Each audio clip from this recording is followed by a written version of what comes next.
ಆತ್ಮೀಯ H16 news ಅರ್ಥಾತ್ ಹೇ ಸೀತಾರಾಮ್ ನ್ಯೂಸದ ವೀಕ್ಷಕರೇ, ನಾನು ನಿಮ್ಮವ ಎಂ ಆಯುಧ ಮಲ್ಲಪ್ಪ ಜೊತೆ ಅವರು. ತಾವು ಈಗ ಸುದ್ದಿಗಳ ಲೋಕಕ್ಕೆ ಎಂಟ್ರಿ ಹೊಡಿತಾ ಇದ್ದೀರಿ.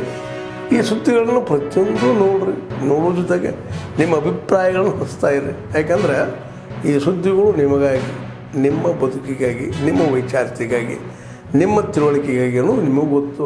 ಜೊತೆಗೆ ನಮಗೂ ನಿಮ್ಮೊಂದಿಗೆ ಇದೊಂದು ಮಾತಾಡುವಂಥ ಜೊತೆಗೆ ಸುದ್ದಿಗಳನ್ನು ಬಿಡುವಂಥ ಕೆಲಸ. ಈ ಕೆಲಸದಲ್ಲಿ ನಾವು ನಿಮ್ಮೊಂದಿಗಿದ್ದೀವಿ ಅಂತ ಹೇಳ್ತಾ ನೋಡ್ತಾ ಇರಿ ಸುದ್ದಿಗಳು. ಮೊನ್ನೆ ವಿಧಾನಸಭೆಯಲ್ಲಿ ಮಂಡನೆ ಮಾಡಿದಂಥ ಬಜೆಟ್ ಹಿಂದೂ ವಿರೋಧಿ ಬಜೆಟ್ ಆಗಿದ್ದು ಮತ್ತು ಮುಸ್ಲಿಮ ಪರ ಒಂದು ಬಜೆಟನ್ನು ಇವತ್ತು ಸಿದ್ದರಾಮಯ್ಯನವರು ರಾಜ್ಯದಲ್ಲಿ ಮಂಡನೆ ಮಾಡಿದ್ದಾರೆ. ಗುತ್ತಿಗೆಯಲ್ಲಿ 4% ಮುಸ್ಲಿಮರಿಗೆ ಮೀಸಲಾತಿಯನ್ನು ಕೊಡಬೇಕಂತ ಹೇಳ್ತಾರೆ. ಆದರೆ ಮತೀಯ ಆಧಾರದ ಮೇಲೆ ಯಾರಿಗೂ ಮೀಸಲಾತಿ ಕೊಡಬಾರ್ದಂತದ.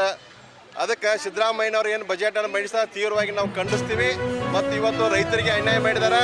ಗ್ರಾಮೀಣ ಅಭಿವೃದ್ಧಿಗೆ ಹಣವನ್ನು ಇಟ್ಟಿಲ್ಲ, ನೀರಾವರಿ ಯೋಜನೆಗೆ ಹಣವನ್ನು ಇಟ್ಟಿಲ್ಲ.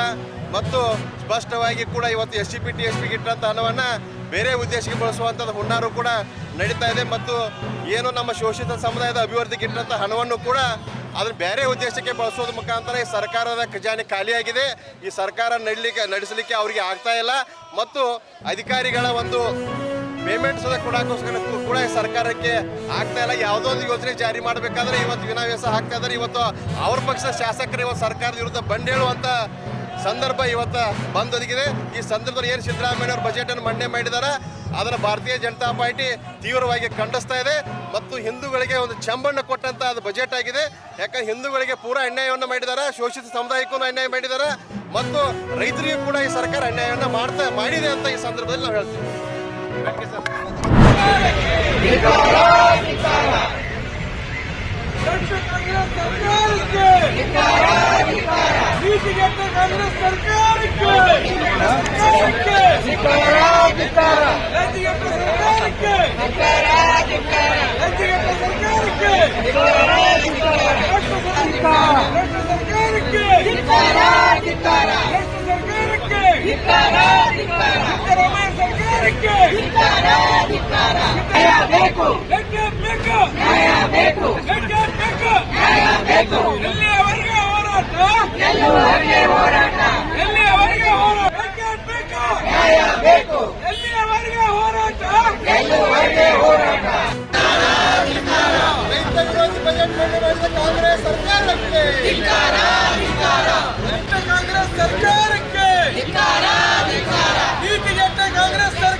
ಸಿದ್ದರಾಮಯ್ಯನಿಗೆ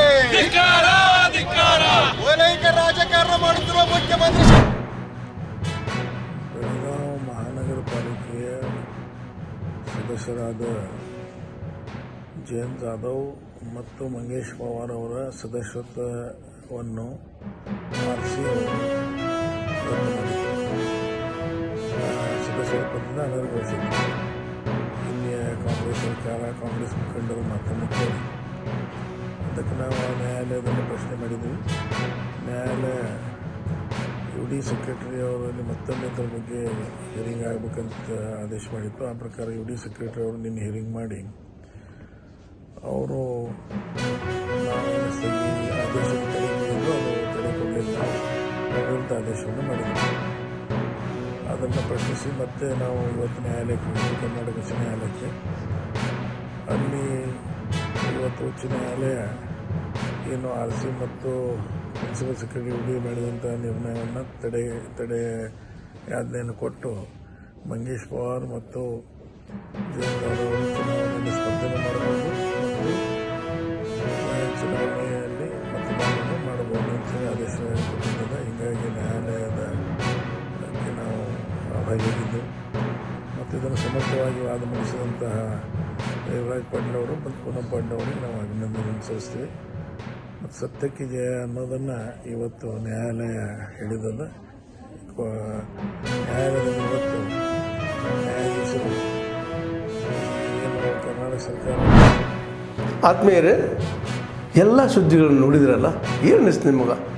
ಇದರಲ್ಲೇ ನಿಮ್ಗೆ ಲೈಕ್ ಆಗಿರ್ಬೋದು, ಡಿಸ್ಲೈಕು ಆಗಿರ್ಬೋದು, ಕಾಮೆಂಟ್ ಬೇಡಪ್ಪ ಅಂತೂ ಅನಿಸಿರ್ಬೋದು, ಕಾಮೆಂಟ್ ಮಾಡಬೇಕಪ್ಪ ಅನಿಸಿರ್ಬೋದು, ಶೇರ್ ಮಾಡಬಾರ್ದಪ್ಪ ಅನಿಸಿರ್ಬೋದು, ಅದು ಮಾಡಬೇಕು ಅನಿಸಿರ್ಬೋದು. ಏನಾದರೂ ಆಗಲಿ ಶೇರ್ ಮಾಡ್ತಾಯಿರಿ, ಈ ನ್ಯೂಸ್ಗಳನ್ನ ಹಂಚ್ತಾ ಇರಿ, ಜೊತೆಗೆ ಇದಕ್ಕೆ ಸಬ್ಸ್ಕ್ರೈಬ್ ಆಗ್ತಾಯಿರಿ ಅಂತ ಹೇಳ್ತಾ H16 ನ್ಯೂಸ್ ಅರ್ಥಾತ್ ಹೇ ಸೀತಾರಾಮ್, ಇದು ಸತ್ಯದ ಕೈಗೆ ನಡಿ. ವಂದನೆಗಳು.